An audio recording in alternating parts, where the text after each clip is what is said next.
Tapi kenapa tidak dilakukan? Karena malu sama Allah. Karena yakin Allah melihat.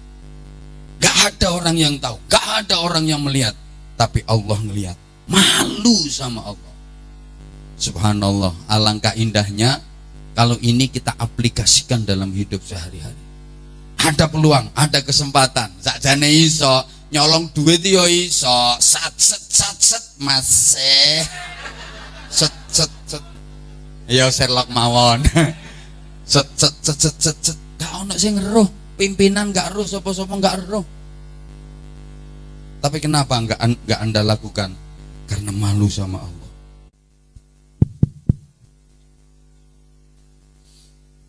Assalamualaikum warahmatullahi wabarakatuh. Bismillahirrahmanirrahim.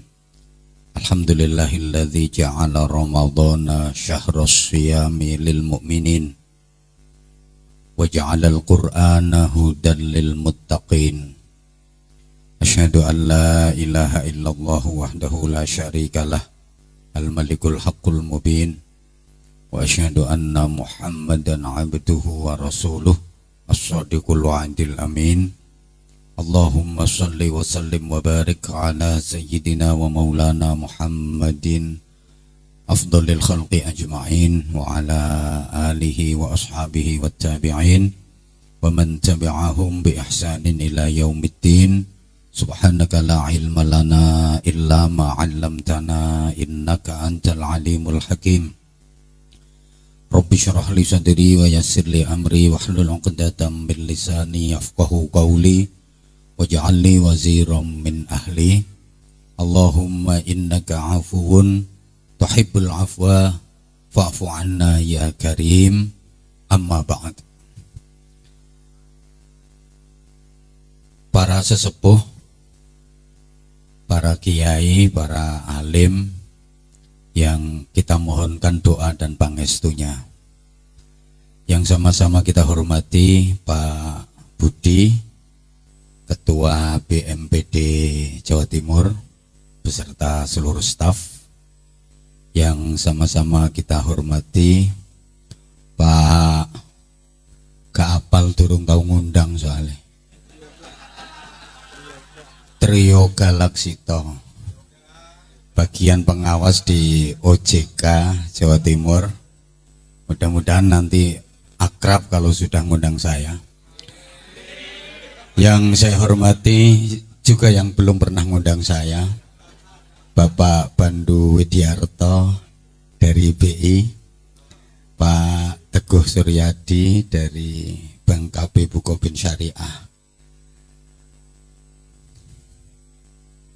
Ya,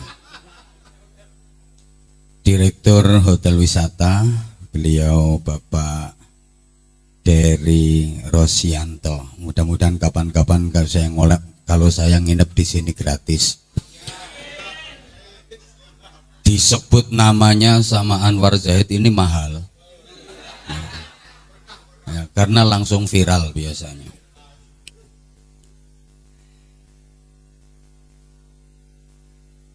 Ibu-ibu dari IWABA, Ikatan Wanita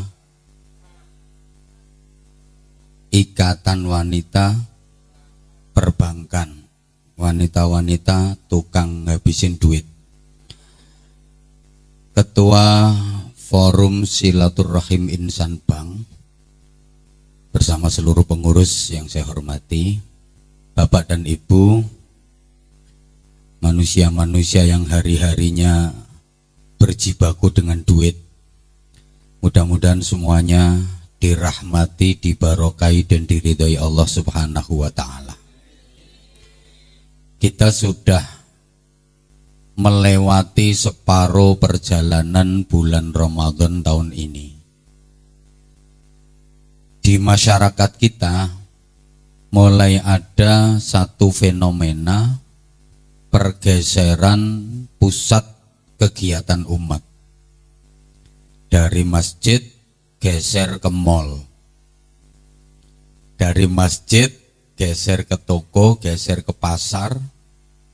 Bahkan yang mulai lebih ramai lagi itu sekarang terminal, stasiun, dan bandara. Banyak umat Islam yang Ramadannya sudah mulai dikacaukan dengan euforia Lebaran. Ramadannya sudah mulai kacau gara-gara ribut soal THR. Ramadannya sudah kacau dengan persiapan mudik, dengan persiapan liburan, lebaran, dan macam-macam. Ibu bapak jamaah yang saya hormati,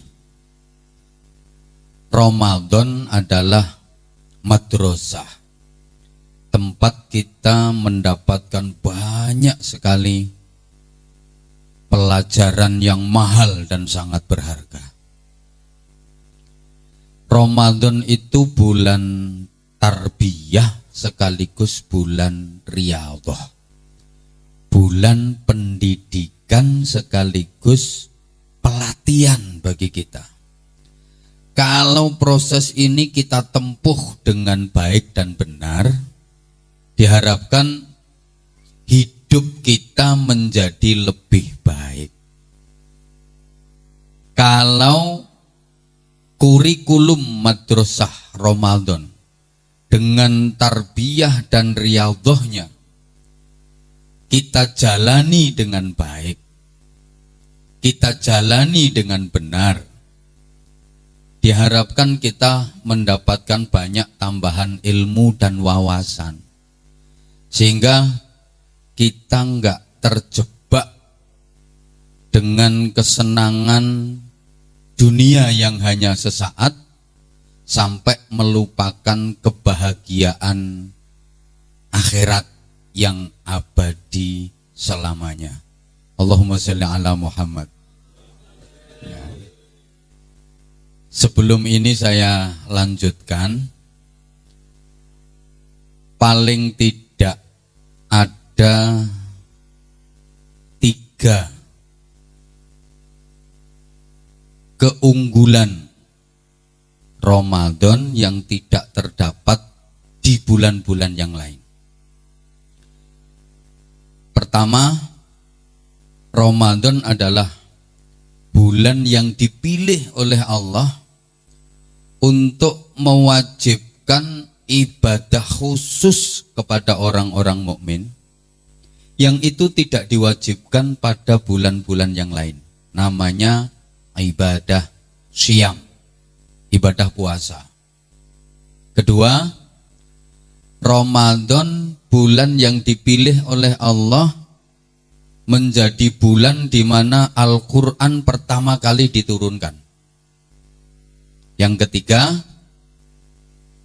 di bulan Ramadan ada satu malam yang istimewa yang nilainya khairun min alfi syahrin, lebih baik daripada 1000 bulan. Itu malam disebut Lailatul Qadar. 3 ini saja yang akan saya uraikan, mudah-mudahan bisa selesai dalam 10 menit. Sopo ngomong bayare larang? Gak melu nyumbang kok. Pertama, Ramadan itu bulan yang dipilih oleh Allah untuk mewajibkan ibadah khusus kepada orang mukmin, namanya ibadah puasa, ibadah syiyam. Puasa itu nanti target utamanya untuk mengangkat derajat kita. Bukan sekedar kita dicintai Allah, tapi kita bisa meraih derajat tertinggi, namanya derajat takwa. Derajat manusia di sisi Allah itu ada 5 level, Bapak Ibu. Paling rendah muslim, level di atasnya mukmin, di atasnya lagi muhsin, level keempat mukhlis, dan level tertinggi muttaqi. Jadi paling rendah itu Islam, di atasnya iman, di atasnya lagi ihsan, di atasnya lagi ikhlas, dan yang tertinggi adalah takwa. Orang-orang takwa itulah orang-orang yang paling mulia derajatnya di sisi Allah. Inna akramakum indallahi atqakum. Dan hanya orang-orang takwa yang oleh Allah disediani surga. Coba perhatikan kalau lagi baca Al-Quran, setiap menceritakan surga itu hanya disediakan untuk orang-orang yang bertakwa. Uiddat lil muttaqin. Nah, takwa itu bagaimana? Sering disampaikan oleh para mubaligh, oleh para khotib secara sederhana, imtithalul awamir wajtinabun nawahi. Imtithalul ma'murat wajtinabul manhiyat. Menjalankan semua perintah Allah, meninggalkan semua larangan Allah. Kalau hanya menjalankan perintah, enteng. Yang berat itu semua perintah. Kalau cuma meninggalkan larangan, gampang. Yang susah itu semua larangan. Padahal takwa ini ada makna semua harus dikerjakan, semua harus ditinggalkan. Perintah, semua perintah harus dikerjakan. Larangan, semua larangan harus ditinggalkan. Karena secara gramatikal itu ada al yang artinya menunjukkan makna yang universal, menyeluruh. Coba untuk barometer ya, penjenengan-penjenengan yang saya hadapi ini sudah termasuk orang-orang yang bertakwa apa belum? Tolong pertanyaan saya dijawab ya. Kalau sudah, jawab sudah, kalau belum, jawab belum. Kira-kira perintah agama itu semua sudah bisa dijalankan apa belum? Penjenengan sudah bisa menjalankan semua perintah apa belum? Belum. Penjenengan sudah bisa meninggalkan semua larangan apa belum? Belum. Kalau begitu penjenengan sudah termasuk orang yang benar-benar takwa apa belum? Belum. Kalau begitu penjenengan ini pantas menjadi ahli surga apa tidak? Padahal yang pantas menjadi penduduk surga dan yang bisa masuk surga, disediai surga hanya orang-orang yang bertakwa. Coba diulang sekali lagi. Kok kayaknya telinga saya salah dengar? Bentar. Penjenengan ini sudah bisa menjalankan semua perintah apa belum? Belum. Sudah bisa meninggalkan semua larangan apa belum? Berarti sudah termasuk orang yang takwa apa belum? Berarti penjenengan niki layak masuk surga apa mboten? Apa tidak? Layak. Coba dirinci sekarang, dirinci biar lebih jelas ya, dirinci. Perintah dulu. Kalau sudah jawab sudah, kalau belum jawab belum. Biar lebih jelas. Perintah dulu, sholat 5 waktu sudah apa belum? Yang kenceng sholat 5 waktu, puasa Ramadan, baca Quran, rutin sholat tahajud. Nah, ini juga perintah, rutin puasa Senin Kamis. Nah, berarti belum, perintah belum semua. Sekarang ganti larangan, membunuh orang. Tidak kok belum. Kuwi duwe rencana ketok arek iku. Membunuh? Tidak. Zina? Mabok? Judi? Ngerasani? Ngene. Nah, berarti belum bisa ditinggalkan semua larangan, belum bisa dikerjakan semua perintah, belum termasuk orang yang takwa. Maka mohon maaf, orang-orang kayak penjenengan itu besok di akhirat urusannya ruwet. Termasuk yang di atas panggung. Ruwet. Loh, ruwetnya gimana? Mau dimasukkan surga, nggak standar, nggak memenuhi syarat. Wong syaratnya harus takwa. Sementara takwa itu meninggalkan semua perintah, meninggalkan semua larangan, mengerjakan semua perintah. Menengoto aku ki kepengin sampean konsentrasi apa ndak? Iki wis tak atur ngene iki. Iki strategine wong ceramah. Mancing konsentrasinya jamaah. Karena masih banyak yang kepikiran kolaknya yang di rumah. Tolong perhatikan. Mau dimasukkan ke surga gak pantas, gak layak, gak standar, belum masuk kategori takwa. Tapi mau dimasukkan ke neraka, kok yo Islam, kok yo sholat, Ramadan kok ya puasa, kok ya mau tarawih. Jadi orang-orang kayak yang saya hadapi ini, termasuk yang di belakang saya, ini bingung no malaikat. Dimasukkan surga nggak standar, dimasukkan neraka kok ya sakno, ada ibadahnya.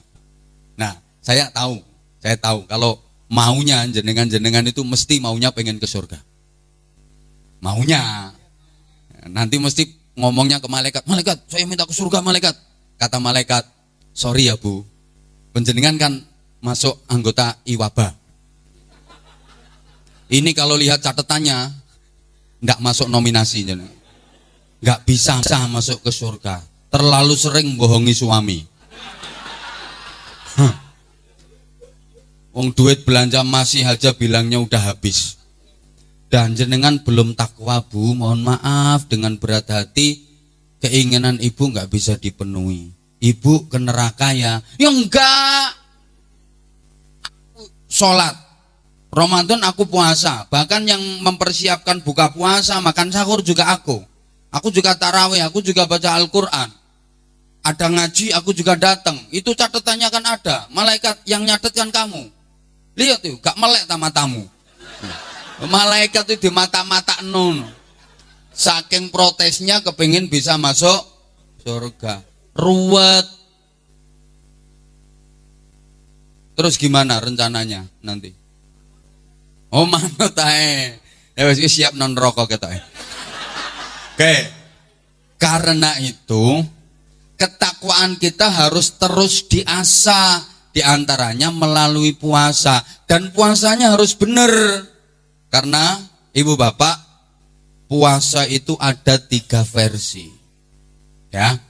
Ada puasa ular, ada puasa bayi, ada puasa ulat.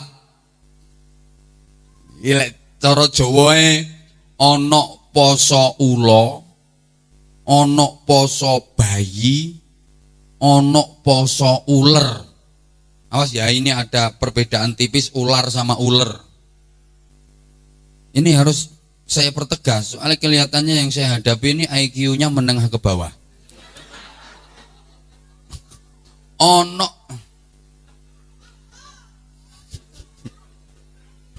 yo gayae tok lek ning kantore seragame luwicin. Padahal gajiane lumek piro.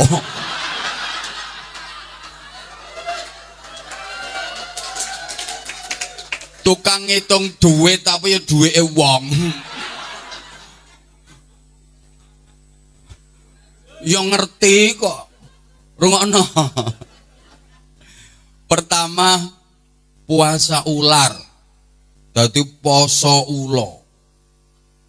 Ular itu kalau puasa dia targetnya hanya untuk membesarkan tubuh dan memanjangkan tubuh. Jadi targetnya ini mek nggo gedhekno awak, nggo ndawakno awak. Iku posone ulo. Jadi peningkatannya itu hanya kuantitatif. 1 bulan Ramadan penuh ya puasa, tapi maaf, mereknya merek ular, poso ulo. Targetnya sekali lagi hanya untuk membesarkan tubuh, memanjangkan tubuh. Makanya gaya makan sahurnya juga beda. Poso ulo itu lek sahur mangane wakeh, pol-polan sampai kemelekaran gak iso obah. Sehingga habis makan sahur enggak sholat subuh melungker loh. Melungker kan ulo.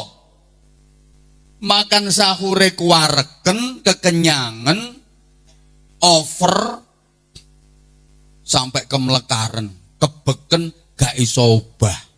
Akhirnya enggak sholat subuh, melungker maneh. Ulo. Iki ulone nggih kelambi batik.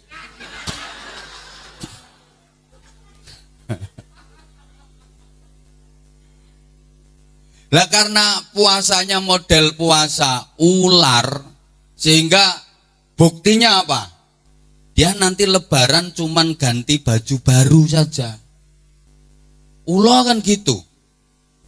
Dia ngerti ulone langsung jawab. Cari ulone melungsungi. Kan tiap tahun dia seperti itu puasanya. Jadi dia cuma ganti baju saja, begitu lebaran ganti baju kayak ulo yang tadi ngomong sendiri, melungsungi. Dia hanya ganti kulit.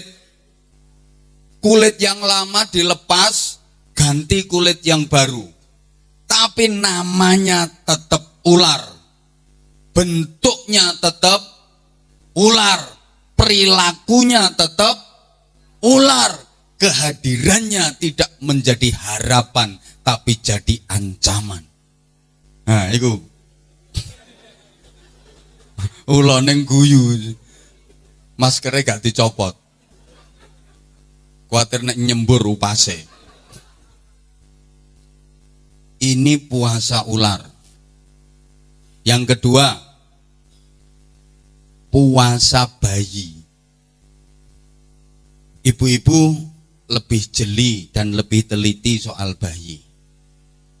Karena bayi itu mulai di kandungan, perawatan, pendulangan, pementilan, pengemian itu ibu semua. Bapak kan cuman penanam saham tok. Terus gak tahu ngurusi. Coba kadang-kadang bayi itu puasa ibu. Kapan? Ada masa jeda di mana bayi itu kadang dikasih makan, dikasih minum, dia nggak mau. Seakan dia memberi kesempatan kepada jasadnya untuk puasa, kemudian psikisnya berkembang. Nek wong biyen ngarani apa ya? Ngebot-ngeboti, apa Bu namanya Bu? Mbah lali aku jenenge. Nah, iki kaya iki. Kiai nek sakti yang ngene iki. Nah. Langsung dikasih contoh. Awas, bayi ojo parek-parek ula lho ya.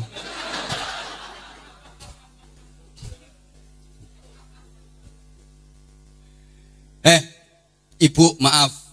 Kadang ada masa di mana bayi itu dikasih makan nggak mau, dikasih minum nggak mau. Tapi karena ibu sangat sayang sama bayinya, dipaksa, tetap dikeimangan, tetap dimi, sehingga bayinya protes dengan bukti diare dan demam. Diare karena dia pengen mengeluarkan apa yang masuk ke dalam tubuhnya, bukti dari puasa. Demam ini dalam rangka menarik perhatian orang tuanya agar lebih sayang kepada dirinya. Habis puasa kayak gitu, otaknya mudah cerdas. Biasanya psikisnya berkembang. Oh pantes, wingi loro tibae kate tokul untune. Nggih Bu nggih. Mundak pinter. Mari loro mundak pinter, kate isok ngomong, kate isok melaku. Dan bayi biasanya seperti itu. Kate isok mengkurep, demam. Kate isok longgo, demam. Kate isok melaku, demam. Ini sudah mulai ada perkembangan bagus. Jadi peningkatannya bukan hanya kuantitatif, tapi sudah berbau kualitatif. Kesolehannya bertambah setelah puasa. Paling tidak dia bisa merasakan deritanya orang-orang miskin. Nah, yang ketiga, puasa versi ulat, posone ular. Ulat itu kalau puasa dia revolusioner. Ngerti tak aku ngomong revolusioner itu? Jadi inkilab, dia konversi dari yang tadinya ular, gilani, gateli, menjijikkan karena dia memang hama, merusak. Ular ini manggonang dia yang rusak sih. Manggonang godongnya langsung rencem-rencem bolong-bolong. Manggonang tandurannya kering, kadang mati. Manggonang buahnya bosok. Manggonang untumu kerowok. Lek untuku gak. Merusak. Maka biasanya di setiap instansi pasti ada ulernya. Mesti ada uler. Makanya pimpinan-pimpinan harus hati-hati. Kadang-kadang ulernya gak ketoro.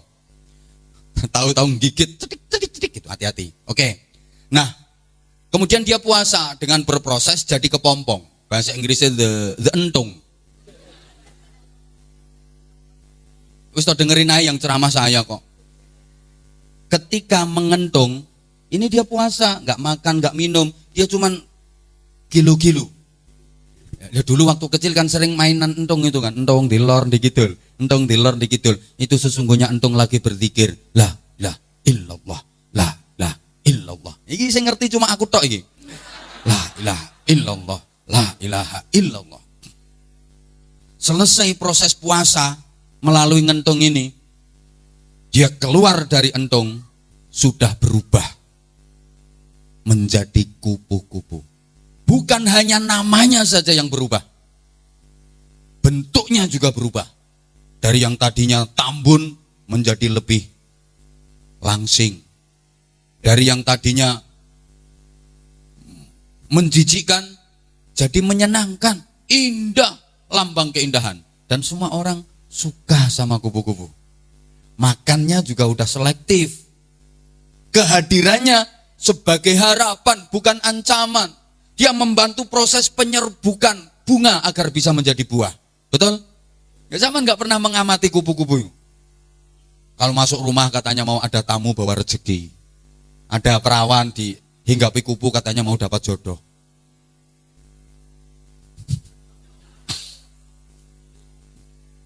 Jadi menjadi lebih bagus, menjadi lebih baik. Nah, sayang banyak di antara kita yang setelah berproses jadi kepompong sebulan penuh, mari ngentung saulan ini keluar bukan jadi kupu-kupu, tapi malah jadi codot. Codot yang guyu. Ya Allah. Mudah-mudahan puasa kita ini jenis-jenis puasa ular. Oke lah, sebelum Ramadan kemarin mungkin kita ular. Tapi Ramadan ini kita berproses sebagai kepompong. Maka lepas Ramadan harus jadi kupu-kupu. Kehadiran kita bukan ancaman tapi sebagai harapan. Sehingga saya sering katakan, kalau Ramadan tidak mampu membuat kita jadi lebih baik, maka kematian yang akan membuat kita menyesal karena telah menyia-nyiakan kesempatan Ramadan. Tak baleni. Engkau gawian status ya. Nah, kita gak mudeng kok. Kalau Ramadan tidak mampu membuat kita jadi lebih baik, maka hanya kematian yang akan membuat kita menyesal karena menyia-nyiakan kesempatan Ramadan yang kita dapat. Allahumma sholli ala Muhammad. Nah, puasa itu ada banyak hikmah. Di antaranya satu, kita dilatih kesabaran. Puasa melatih kesabaran. Selapar apapun perut. Halo? Ya Allah, sehaus apapun kerongkongan, tenggorokan. Iya, sama nggak tahu poso kok. Ada makanan lezat, nikmat, halal, milik sendiri, nggak boleh disentuh. Ada minuman seger, halal, punya sendiri, nggak boleh disentuh. Harus sabar nunggu maghrib. Wah, ini pelajaran yang luar biasa. Apapun dan siapapun menjalani hidup kalau nggak sabar mesti kacau. Coba jenengan ya, sing pegawai ndek-ndekan sing nongguri. Lek pangkatmu dukur lungguhmu paling tidak nunggone karpet ijo kene, Bro. Minimal ning karpet ijo. Lah nek ndongsong-ndongsong jelas pegawai ndekan.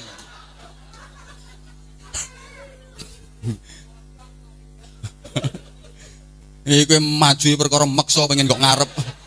Asline yo ndek-ndekan. Coba manggon ngarep kene ya. Udunen bokongmu. Misalnya Ramadan lagi nglayani nasabah. Misalnya sing pas jadi teller loh. Nglayani nasabah, ono wong nabung, padahal antriannya itu panjang banget, antriannya panjang banget. Lu jenengan nglayani wong nabung, nggawa koin 5 kerdus. Kira-kira. Padahal nek adil-adilan, ya bagaimanapun sesuai nomor urut, sesuai antrian. Lah kalau ini nggak dilayani, apa gunanya pakai nomor antrian? Oh, kecuali nasabah prioritas. Beda, langsung masuk ruangan kepala. Prioritas. Tapi kan prioritas sih toko wajahe kan wis ketara. Kaya ngene iki ya prioritas ngene. Nek antri yo kesuwen le antri. Sewen telepon pimpinane. Ayo aku layani cepet gak cepet tak geser tak pindah ngono. Lek trimo ngene-ngene iki aku mindah iso aku. Wong atasannya beliau itu saya kenal deket. Nanti mau mindah ngene-ngene iki enteng. Apa maneh OJK mek trimo pengawas. Enteng mindah ngene. Ajur ya wes kok. Saya itu pengen menyadarkan bahwa kalau udah berada di majelis kayak gini nilai manusia itu sama. Enggak pimpinan, enggak karyawan, di mata Allah sama. Jangan dikira yang duduknya di atas sama yang duduknya di bawah itu lebih baik yang di bawah. Jadi boleh jadi yang kelihatannya ngeleset-ngeleset di bawah agak pati kop mangan dikai bungkusan. Yang ini kan prasmanan semua. Sampean kan kotaan toh. Iki kowe dimplok sak sendok-sendoke. Dalam pandangan Allah, apa dikira beliau-beliau pasti lebih mulia? Belum tentu. Gak ngerti lek ki awan mau gak poso. Ayo.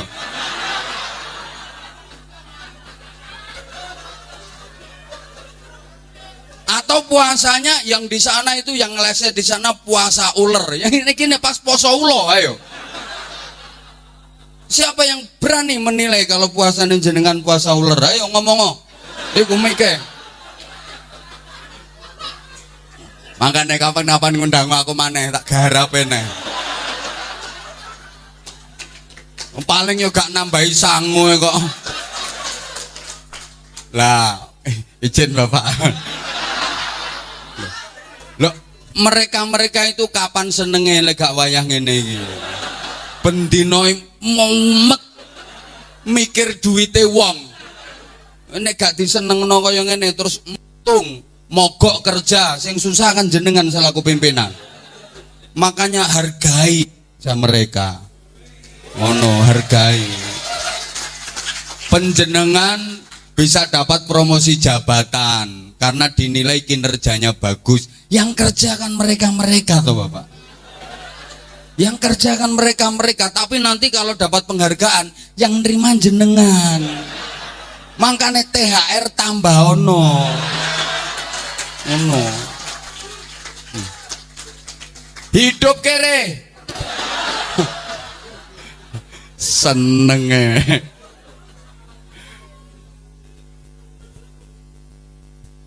Dah.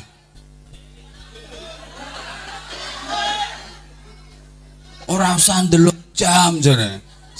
Habis ini pindah ke UNESA. Biasa, lagi laris. Ngapunten, makanya dah tak lanjut ya sampai mana tadi. Kita dilatih sabar. Lah hidup di zaman kayak gini kan menuntut kita untuk kesabaran. Kalau nggak sabar, selesai. Selesai. Hidup di zaman seperti ini kalau nggak sabar, tutup buku. Jadi apapun kalau nggak sabar, selesai. Gulung tikar. Jadi pedagang nggak sabar,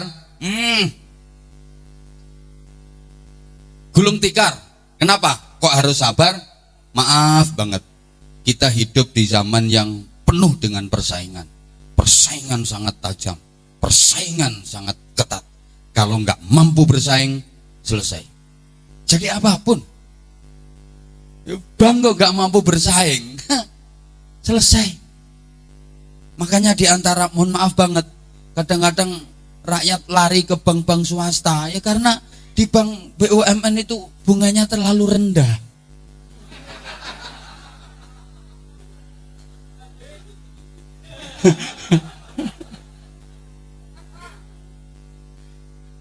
Maaf ya, ya harus mampu bersaing. kucuran dana, pinjaman-pinjaman, apa tuh jenenge ngono iku? Kur kur kur kur kur kur kur kur. Nah, itu harus mampu bersaing. Jadi pedagang nggak mampu bersaing, jangankan keuntungan, modal aja nggak balik, iso dadi modal madul modal madil. Lo bener, jadi pejabat nggak mampu bersaing, selesai, nggak mungkin dapat promosi jabatan. Jadi kiai lo kalau nggak mampu bersaing, sopo ngomong gak payu mau, dijaga kalau ngomong. Kok gak payu, gak enak dirungokno kuping. Yo, tapi yo ono bener ya an. Maksudnya gini, yuk kiai jangan sampai kalah bersaing sama artis dong. Loh, lah iyalah. Kalau artis punya penggemar, kiai juga harus punya penggemar. Artis punya fans, kiai juga harus punya fans. Dan fansnya kiai jangan sampai kalah sama fansnya artis. Coba, kalau yang ikut di majelisnya kiai, jamaahnya kalah jumlah dengan jamaahnya artis misalnya. Pengajian karo dangdutan kok jamaah rame dangdutan. Mau jadi apa negeri ini? Mulane yo kiai yo kudu duwe fan, aja sampai kalah saingan. Cuma kalah larang. Aku gregeten kadang-kadang. Lah ini orang-orang bank ini kalau lagi ngundang artis dangdutan, nyanyi megal-megol setengah udo lho, setengah udo. Sing nyawer wakeh. Larang bisa. Kiai berukut murah. Apa perlu ya biar agak mahal kiai ceramah karo setengah udo no? Biar ada yang nyawer. Lah iya, makanya jangan sampai kalah bersaing. Nggak boleh kalah bersaing. Lah kita gitu, perekonomian kita kok masih kalah bersaing sama perekonomian yang di sana. Halo, paham nggak tuh ini? Kenapa kita? Ya karena kita kalah bersaing. Ini sekadung salah kawitane. Kadang-kadang kita lebih bangga dengan yang produk luar negeri daripada yang produk dalam negeri. Makanya aku seneng ono karyawan pegawai bank gelem nganggo batik ngono iku. Kuwi batik produk endi kok elek.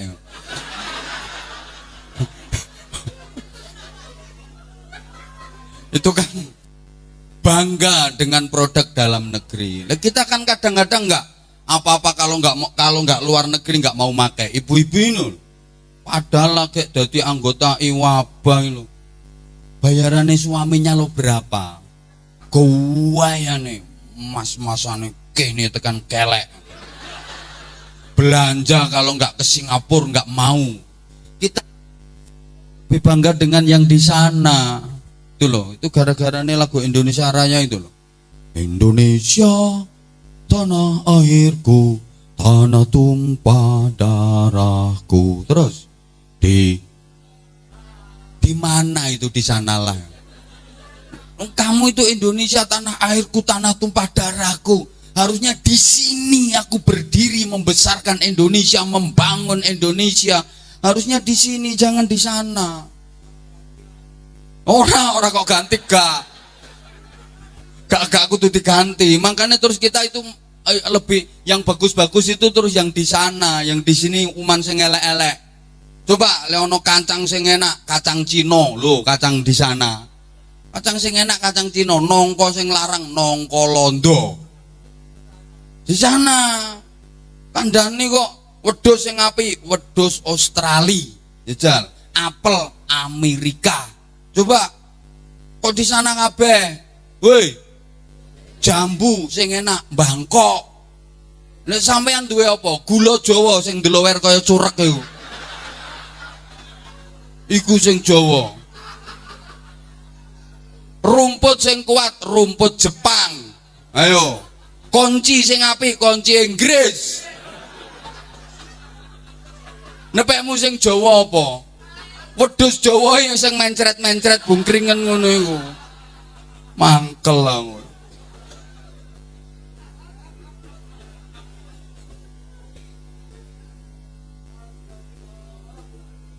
Makanya aku kadang-kadang lek nganjurno wong-wong yo nabung yo nggone bank-bank pemerintah karo bantu perekonomian pemerintah. Diniati ngono. Kadang-kadang saya gitu Pak Budi. Aku yo nasabah kok. Prioritas kok ora prioritas. Wes. Nah, harus dihadapi dengan sabar. Ini puasa kan melatih kesabaran. Ya toh? Oleh mangan sate ngenteni maghrib, nyaut, oleh mangan rawon ngenteni, oleh ngombe es degan ngenteni, bojone dhewe oleh ngenteni traweh. Kesusu men. Mosok dudung-dung, ayo. Yo ngenteni traweh, Bro. Sabar didik.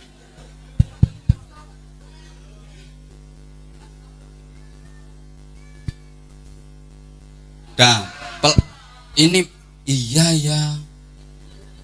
Kita dilatih sabar. Elek yo wis mikir sabar iki ae. Kalah kok ngundang mubalek profesional kok mikir dedet. Mbok anggap mubalek tingkat RT ngono. Yo gak sabar wis tak banteng wisan.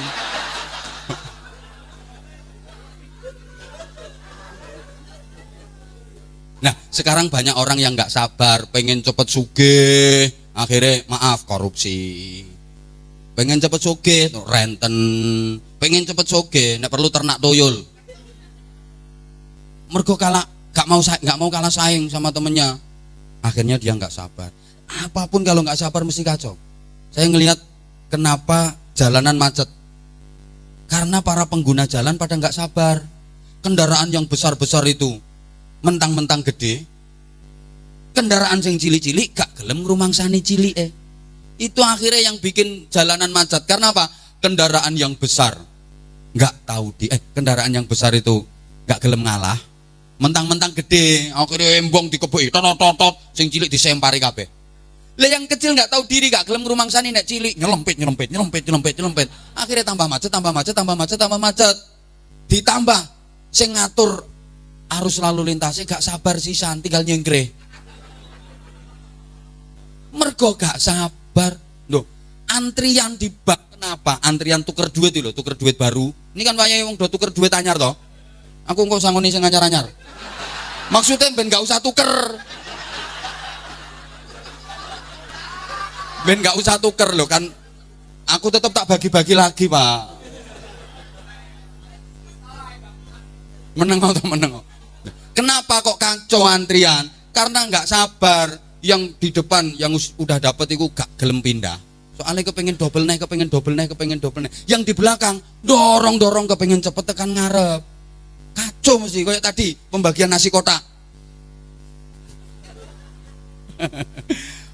Pokoknya apa ae kadek gak sabar mesti kacau. Maaf Bapak, dalam rumah tangga, berkeluarga, Bapak sebagai suami kalau nggak sabar ngadepi makhluk-makhluk yang kayak gini mesti bubrah rumah tangganya Pak, bubrah.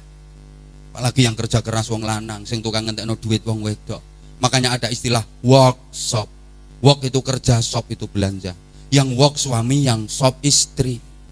Yang cari duit suami, yang tukang ngabisin duit istri. Nek wong lanang lek gak sabar kacau Pak, rumah tangga mesti bubrah. Harus sabar. Wong wedok masya Allah seminggu pakaian online bisa 3 kali. Bojoku yang ngono soalnya. Lah sebulan ini berapa baju baru? Ini wong lanang masya Allah. Hitung riyoyo pancet batik iku. Iku batik riyoyo 3 riyoyo wisan sik digawe.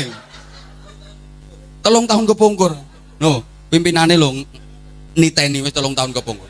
Gak ganti-ganti, tapi nek wong wedok masya Allah sebulan sok ganti ping 7 ping 9. Ya Allah. Pemane sing jenenge kecantikan niku Pak wong wedok. Pakai lulur, pakai mangir, pakai lotion. Wedak rang kepitu. Foundation IC2 blast on. Ki lambene dicet, alise diaspal. pipi kanan kiri pasang lampu, untu dipageri. Ini rai merek perumahan. Lah dek wong lanang gak sabar yo nyonyor kok. Makanya kalau jalan bareng suami istri kontras. Mama keren, papa gak kopen. Iya, mama modis, papa jemburis. Bener, mama mulus, papa kayak wedus. Iya, mamanya glowing, papanya kayak terenggiling. Suami kalau nggak sabar, bubrah rumah tangga, mesti bubrah. Harus sabar. Dah. Yang kedua, puasa. Iya, puasa melatih keikhlasan. Puasa itu disebut ibadah sirriyah, ibadah abstrak, ibadah rahasia. Nggak ada yang tahu kecuali kita sama Allah. Maka ibadah selain puasa itu bisa dilihat orang. Sholat bisa dilihat orang, banyak orang tahu. Sampean sedekah, banyak orang tahu. Santunan, banyak yang tahu. Kayak tadi, apa maneh langsung masuk YouTube. Ngerti kabeh Pak. Iki Pak Budi nyantuni yatim. Nuk keterangane 500 anak yatim. Woi, banyak orang tahu. Jenengan umroh haji, wah tetangga sekampung ikut ngantar semua. Tapi jenengan puasa, nggak ada yang tahu kecuali jenengan sendiri sama Allah. Betul? Maka semua ibadah itu nggak bisa berpura-pura kecuali puasa. Sholat pura-pura, nggak iso, mesti konangan. Ya sholat kok pura-pura ya apa? Carane ya apa? Rukukmu kon ganti, sujud diganti kayang. Sholat pura-pura ya apa? Mesti ketahuan. Sedekah pura-pura mesti ketahuan. Yang mau dikeluarin apa? Yang dikasih siapa? Mesti ketahuan. Haji pura-pura, ya konangan. Lu ngomong nanti, wah haji itu harus ke Mekah. Kon kate lu nanti, Wonokromo. Loh, mesti konangan. Ulo iso jawab. Nang asrama haji Sukolilo terus nginep ndok kono. Engko mulai-mulai bareng wis jamaah haji teko ngono. Ancene ulo.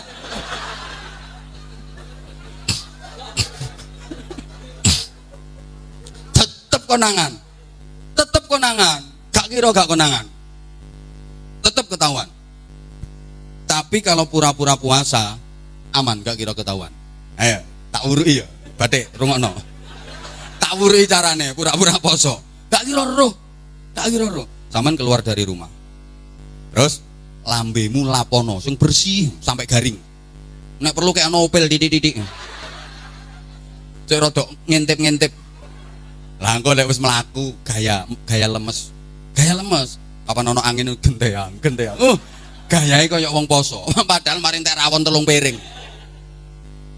Gak kira konangan. Sehingga maaf, ibadah selain puasa itu bisa dinilai.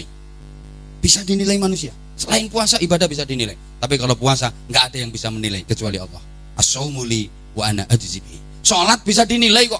Wah, Mas itu loh. Salatnya khusyuk itu, yang MC itu loh. Khusyuk salatnya. Kok tahu? Dari sikapnya, dari bacaannya. Lihat itu salatnya. Baru takbiratul ihram saja berdiri udah melungker-melungker. Allahu akbar. Khusyuk dia salatnya. Oh, bacaannya kabirul hamdillah katsirun subhanallah inna wajh walat wah dia takbir Allahu akbar. Bisa dinilai.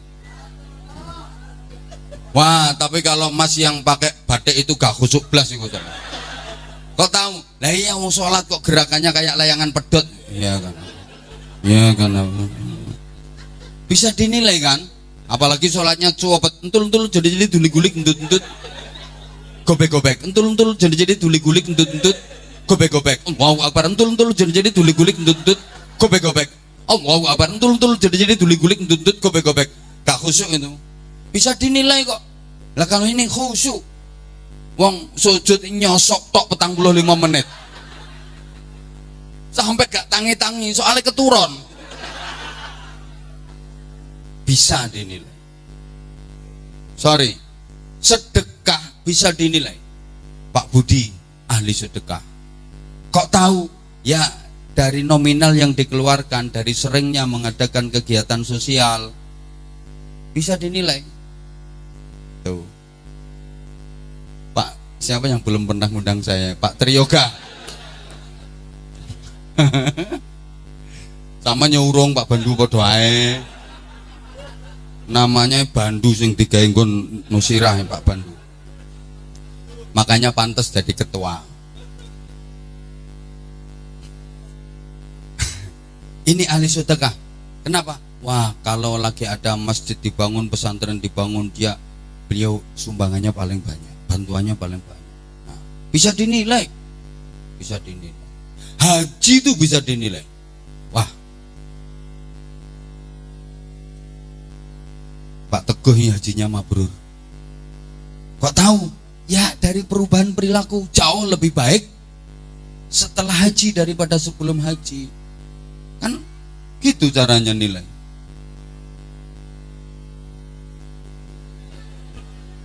Dulu sebelum haji medit, bareng mari haji tambah nemen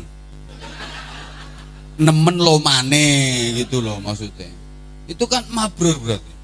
Lah nek sadurunge haji medit mari haji tambah medit wis gak kecer blas. Entute diwadahi botol. Aja sampai kena tanggane. Iku gak terima mardut, begedut. Dulu males sholat jamaah, setelah haji jamaah sholat. Wah itu mabrur. Bisa dinilai kok. Tapi kalau puasa gimana cara nilainya? Ada orang bisa menilai ibadah puasa. Wah, Mbak Ewu ahli poso Mbak. Kok tahu? Ya awake kurun. Belum tentu masa nek kurun mesti ahli poso. Engko sing lemu-lemu ini lak tersinggung. Ngene iki sing lemu-lemu ini lak tersinggung. Oh berarti aku nek lemu gak tau poso, padahal iya. Puasane cuma Ramadan tok misale. Gak kena digawe ukuran. Mbak iku ahli puasa, kok tahu? Ya badannya kurus. Apa iya kalau badannya kurus ahli puasa? Ya nek kurune mergo poso. Lah nek mergo gizi buruk. Kurang vitamin. Wah iku Mas iku ahli poso. Kok ngerti? Ya mlakune mereng-mereng. Iku sikile kesleo. Gak bisa dinilai. Yang bisa menilai hanya Allah. Sehingga as-saumu li wa ana ajibi. Puasa itu untukku karena aku dan aku yang membalas. Pahalanya aja gak ditunjukkan. Saking besarnya pahala. Dari sini lahir yang namanya ikhlasan. Orang itu akan nyaman, bahagia hidupnya kalau ikhlas. Sebaliknya, orang kalau udah kehilangan keikhlasan, mesti loro uripe. Salah satu sebab kenapa orang hidup nggak bisa bahagia, kenapa hidupnya sengsara, penuh derita, karena dia kehilangan keikhlasan. Ono koncoe dapat promosi jabatan ngono langsung mecaucu. Padahal yang kerja lu suwe aku iku lagi pirang tahun langsung geser diunggahno pangkate ngono sih dipikir tonggoe tuku sepeda motor tok tonggoe iso tuku mobil tok koncoe bangun omah tok awake ndak kurung iya akhirnya nang rumah sakit keluargane bingung dirongsen gak ono penyakitnya check up sampel darah diambil gak ono hasil lab gak ono penyakitnya bingung bojone pas diperiksa dokter ditakoni suami saya sakit apa Pak dokter yang ngelewes orang ngomong loro duk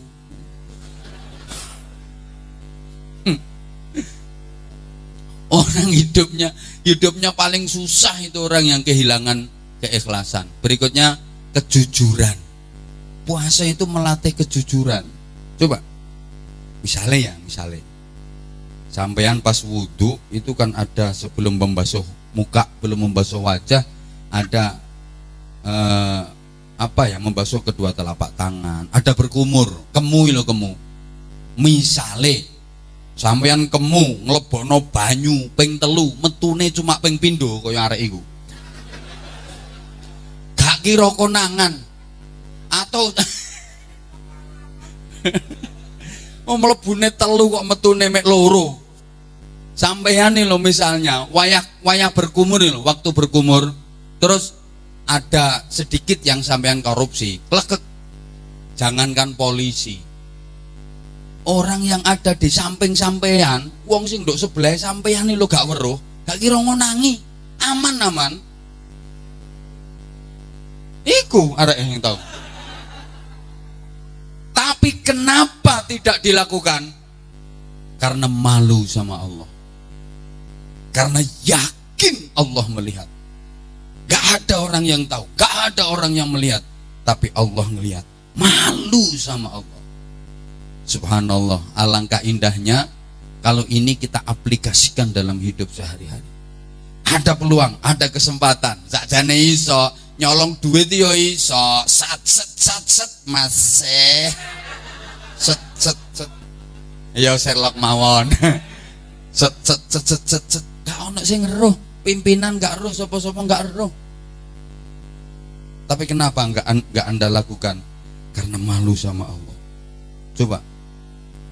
Coba kalau ini kita tanamkan kuat dalam hati kita, gak mungkin kita berbuat maksiat, gak mungkin kita jadi orang jelek. Kita malu sama Allah. Betapa banyak nikmat Allah yang diberikan ke kita, terus apa yang kita perbuat untuk Allah? Ibadah apa yang bisa kita lakukan untuk Allah? Jadi pahami ya sampai di sini. Nah ini baru puasa. Berikutnya, ya masih ada waktu sebentar. Kan biasanya cuma segini, 1 jam ini, 1 jam. Allah. Kakek nusul ulo. Puasa Ramadan dipilih Allah menjadi bulan di mana Al-Quran diturunkan pertama kali. Al-Quran itu kitab suci kita, imam kita, pedoman hidup kita. Ya, fungsi utamanya tadi juga udah dibaca. Syahrul Ramadan alladzi unzila fihi al-Qur'an hudan lin-nasi wa bayyinatin minal huda wal furqan. Fungsi utama 3. Pertama, hudal linnas, petunjuk global bagi manusia. Kedua, wabayyinatim minal huda, penjelasan detail, penjelasan rinci tentang petunjuk global tadi. Yang ketiga, wal furqan, pembeda yang hak dari yang batil, yang benar dari yang salah, yang lurus dari yang bengkok, yang baik dari yang buruk. Jadi fungsi utama Al-Quran itu 3. Petunjuk, penjelas, pembeda. Al-Quran itu adalah landasan ideologis, landasan konstitusional, dan sekaligus landasan operasional. Dalam menjalani hidup, Al-Quran itu sebagai SOP, standar operasional prosedural. Ini ngerti tak gak yang ini kok ketok endongong tidak ngomongin. Angel. Ya, kalau kita lagi berkendara, Quran itu kayak GPS fungsinya. Dipasang di dashboard mobil bukan untuk gengsi-gengsian, tapi benar-benar menjadi fungsi. Jadi kita kalau mau pergi ke satu alamat, cukup ketikkan alamat dengan tepat, kita nggak akan tersesat. Kayak gitu di antara fungsinya. Hudal linnas wa bayyinatim minal huda wal furqan. Nah, Al-Quran itu pada poinnya bicara soal 1 akidah, 2 syariah, 3 ilmiah, 4 akhlak. Niki waktunya gak cukup iki lek diterangno kabeh. Pertama, Quran itu bicara soal akidah, soal iman. Iman ini penting sampai 13 tahun Rasulullah berjuang di Makkah, itu misi utamanya menanamkan keimanan dengan kuat. Karena iman ini pondasi utama untuk menjadi orang baik. Ya. Jadi apapun kalau beriman pasti baik. Jadi petani kok beriman, mesti jadi petani yang baik. Gak mungkin garap sawah wong liya. Jadi pedagang kok beriman, mesti jujur. Gak mungkin ngurangi timbangan, ngurangi meteran. Sehingga perekonomian yang berputar di masyarakat barokah karena sumbernya sumber dari iman, sumbernya bagus. Lah kalau pedagang-pedagang itu pada nggak jujur, dari sumbernya aja udah nggak beres, maka ekonomi yang beredar di masyarakat jadi nggak barokah, sulit tumbuh berkembang perekonomian karena dari sumbernya sudah nggak barokah. Kok gak patek nyaut ya? Ya jadi pejabat kok beriman, insya Allah berjuangnya bareng sama ulama. Jadi pejabat kok beriman, insya Allah korupsinya titik. Lek gak korupsi blas angel. Iya korupsi tapi titik. Ya mbah korupsi waktu, mbah korupsi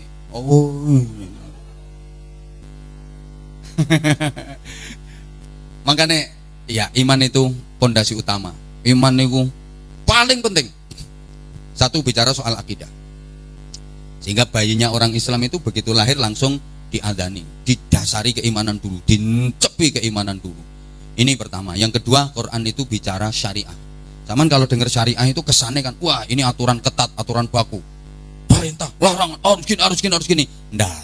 Syariah itu punya watak. Satu, al-musawah bainan nas fi takalifil ahkam. Bahwa dalam hukum manusia diperlakukan sama. Kan tadi udah saya sampaikan. Yang menjadi nilai kemuliaan itu iman dan takwa manusia. Beda dengan binatang. Lek sapi nilainya dari dagingnya. Semakin banyak daging, semakin lemu, semakin larang regane. Ya sepurane ya sing lemu aja tersinggung. Kok terus mereng-mereng lungguhe. Maaf. Itu kalau sapi, tapi apa semua binatang dinilai dari gemuknya, dagingnya? Ndak. Nyatane ono manuk cilik. Kok manuke sopo? Ungkil cilik. Harganya bisa jauh lebih mahal daripada sapi yang paling gemuk kok. Manuk murai lah ono sing satu regane 2 miliar. Padahal dagingnya kecil. Dagingnya dikit. Karena burung nilainya bukan dari daging tapi dari suara. Lah nek manusia nilainya dari apa? Iman dan takwa. Dengaran bener. Oh ngaji nggih, alhamdulillah. Ini maring ini akrab sampai aku biasa. Kuat. Nyicil. Iki ae lho ngundang iki. Lah kula seneng-seneng ae, cuman kadang bagi waktunya yang susah.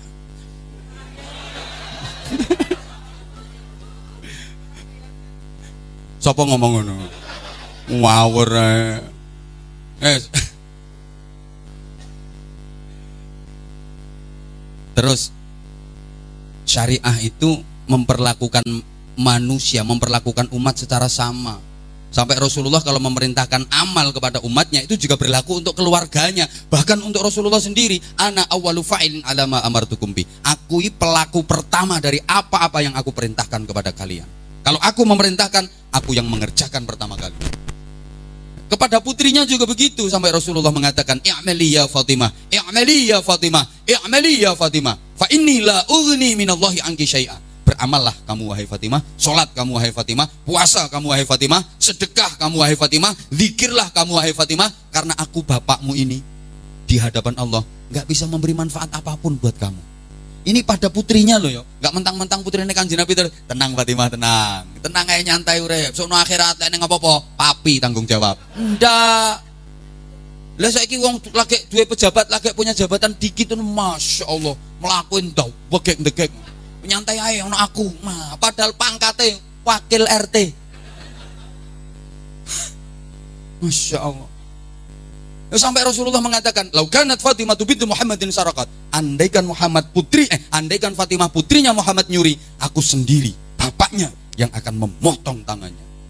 Nah, ini artinya kan yang selama ini kita perjuangkan, apa yang disebut dengan penegakan supremasi hukum. Gak ada warga negara istimewa, gak ada warga negara kelas 1. Di hadapan hukum semuanya sama. Hukum jangan seperti kapak, tajam ke bawah, tumpul ke atas. Lek mengisor bres, landep dak karuan. Tapi lek mendukur, tek gak tedas. Lek wong cilik sing melanggar, kamu kena pasal sekian, maka hukuman yang dijatuhkan untuk kamu adalah sekian tahun. Dok. Keputusan hakim tidak bisa diganggu gugat.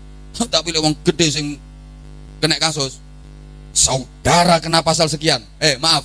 Piro regane pasalmu, Regane pasalmu piro? Selesai. Kok yang ngene tok ora iso tuku pasal. Coba.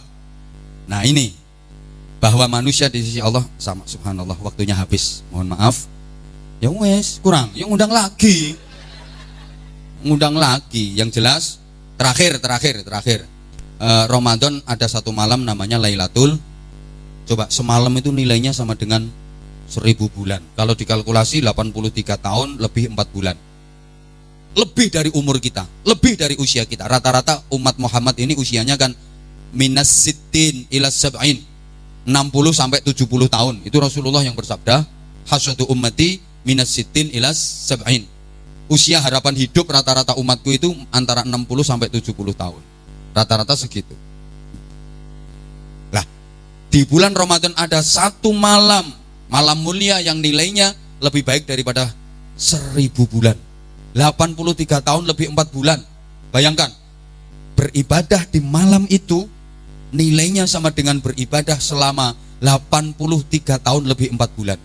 Kalau selama hidup kita mendapati Lailatul Qadar 10 kali aja, maka kebaikan kita udah jauh melebihi umat-umat terdahulu yang usianya panjang-panjang. Nabi Adam itu umurnya 2000 tahun. Nabi Nuh 950 tahun. Umat-umat dulu itu umurnya ratusan tahun, tapi nggak dikasih keistimewaan sama Allah.